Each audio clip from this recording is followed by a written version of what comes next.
नमस्कार दोस्तों, आपका स्वागत है अपने YouTube चैनल PFP में। आज हम बात करने वाले हैं GMM फॉडलर के बारे में। 10% की लोअर सर्किट हमें यहाँ पर देखने को मिल रही है।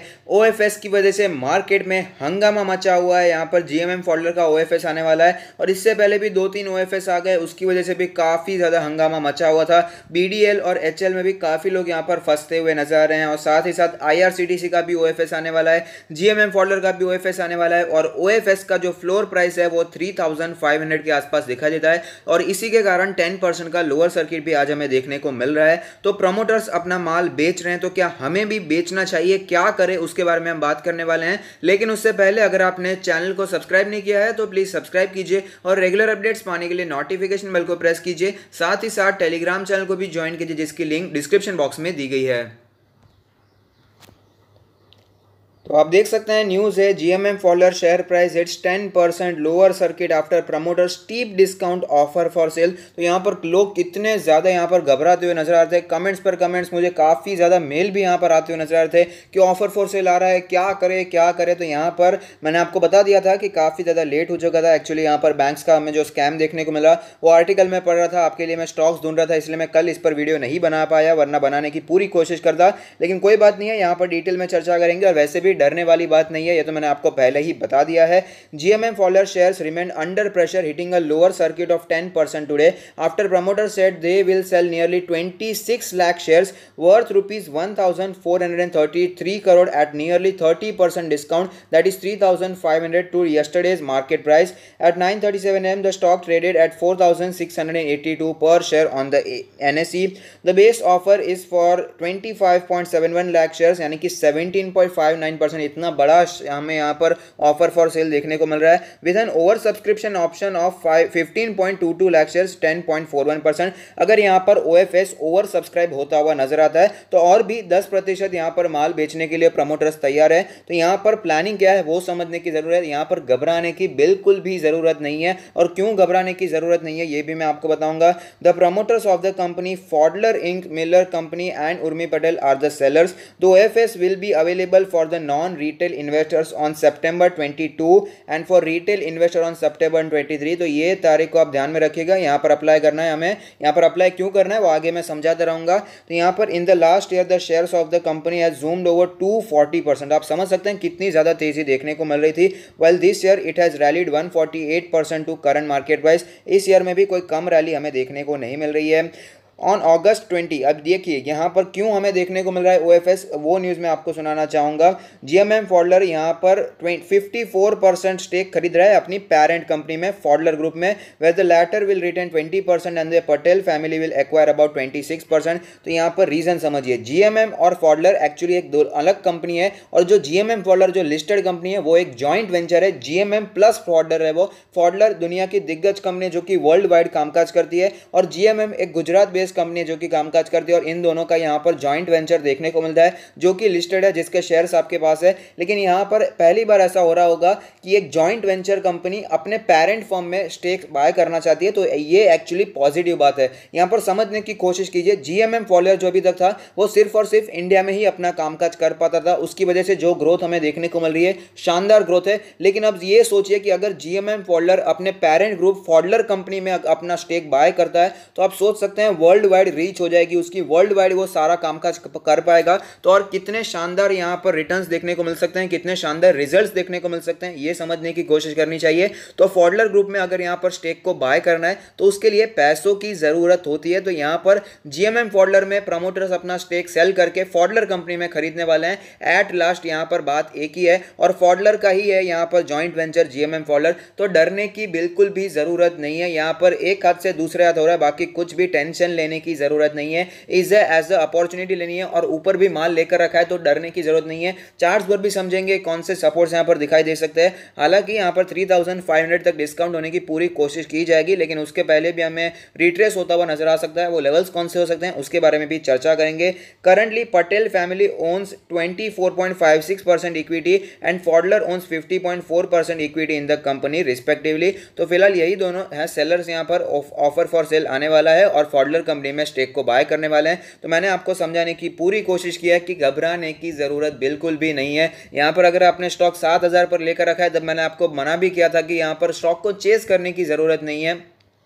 इसी न्यूज़ पर हमें स्टॉक मार्केट यहाँ पर ऊपर जाता हुआ नजर आ रहा था कि जीएमएम फोल्डर 54% स्टेक खरीदने वाला है अपनी पेरेंट फोल्डर ग्रुप में। तो स्टॉक मार्केट में कोई गलती होती है तो उस गलती से सीखना चाहिए, कोई बात नहीं। उसमें यहाँ पर यह सीख मिली है कि कोई अगर अच्छी न्यूज़ आ गई तो उसमें बहुत ही ज़्यादा भावनाओं में बहकर हमें यहाँ पर शेयर में बाइंग नहीं करनी चाहिए। और आप देख सकते हैं इसी न्यूज़ के कारण जिसकी वजह से जीएमएम फोल्डर तकरीबन 7,000 के आसपास पहुंच चुका था, और यही वो न्यूज़ है जिसके कारण हमें वापस स्टॉक लोअर सर्किट पे आता हुआ नजर आ रहा है। तो शेयर मार्केट में सीखते रहिए, ज़्यादा घबराने की जरूरत नहीं है। यहाँ पर लॉन्ग टर्म के निवेशक बनेंगे तो आपको ऑफकोर्स यहाँ पर अच्छा मुनाफा जरूर देखने को मिलने वाला है।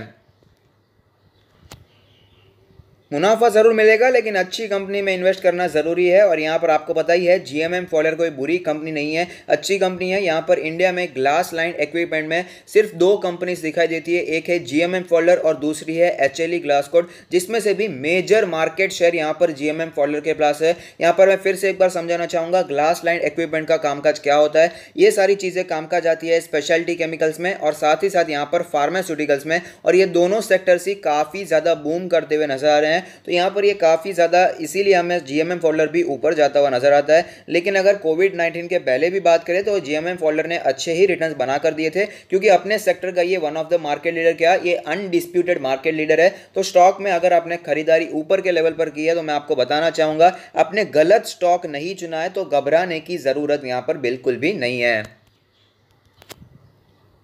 तो आप देख सकते हैं जीएमएम फोल्डर का लास्ट ट्रेडेड प्राइस है 4,682 रुपीज़, जो कि 10% की लोअर सर्किट पे दिखाई दिया है। मार्केट कैप तकरीबन 7,000 करोड़ के आसपास का है। पीई रेशियो आप देख पाएंगे काफ़ी महंगा है, 107.23 का पीई रेशियो दिखाई देता है, जबकि इंडस्ट्री का पीई 13 के आसपास है। हालांकि हम यहाँ पर इसे इंडस्ट्री के पीई से कंपेयर नहीं कर सकते हैं, क्योंकि इसका जो इंडस्ट्री है, जो ग्लास लाइन इक्विपमेंट में कामकाज है, यहाँ पर सिर्फ और सिर्फ जीएमएम फोल्डर और एचएलई ग्लासकोट हमें मेजर दिखाई देते हैं। तो यहाँ पर एचएलई ग्लासकोट का भी जो इंडस्ट्री पी है वो यहाँ पर 13 नहीं है, उससे कहीं ज़्यादा ही है। तो यहाँ पर पी रेशियो ऑफकोर्स ये 107 का पी रेशियो सस्ता तो बिल्कुल भी नहीं है, ऑफकोर्स महंगा ज़रूर है, लेकिन ओवरऑल कंपनी भी अच्छी है, स्टॉक अच्छा है, तो लॉन्ग टर्म में ऑफकोर्स अच्छा मुनाफा देखने को मिलेगा।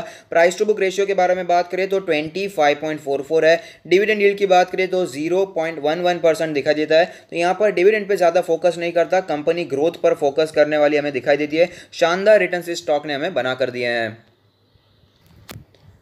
आज के डिलीवरी परसेंटेज के बारे में बात करें तो आप देख पाएंगे 100% की डिलीवरी हमें यहाँ पर देखने को मिल रही है। तो यहाँ पर मैं आपको कुछ सिखाना भी चाहता था, इसलिए मैंने यहाँ पर डिलीवरी परसेंटेज का ये कॉलम आपको दिखाया है। तो यहाँ पर जैसे कि हमने देखा लोअर सर्किट हमें देखने को मिल रही थी, उसका मतलब है कि लोग यहाँ पर बेच नहीं सकते लेकिन खरीद सकते हैं। सपोज मैंने यहाँ पर एक शेयर खरीद लिया है तो वापस उसे बेचना काफ़ी ज़्यादा मुश्किल हो जाएगा, वापस मुझे बायर मिलेगा नहीं मिलेगा उसके चांसेस काफ़ी ज़्यादा कम हो जाते हैं। तो यहाँ पर जितने लोगों ने भी कोशिश की 20,614 शेयर्स यहाँ पर डिलीवरी बेसिस पर उठाए गए हैं, जबकि लोग जानते हैं कि यहाँ पर ओएफएस देखने को मिलने वाला है, उसके बावजूद यहाँ पर 20,614 शेयर्स हमें ट्रेड होते हुए नजर आ रहे हैं। और उसकी डिलीवरी तो ऑफकोर्स लेनी ही पड़ेगी, क्योंकि लेने वाले काफ़ी कम थे और बेचने वाले ही काफ़ी ज़्यादा हमें दिखाई देते थे, और इसी के कारण हमें 100% की डिलीवरी हमें यहाँ पर दिखाई दे रही है। तो अब चलते हैं चार्ट्स पर, वहाँ पर कैसी सिचुएशन बनी हुई है और साथ ही साथ ओएफएस में हमें अप्लाई करना चाहिए या नहीं करना चाहिए उसके बारे में भी बात कर लेते हैं।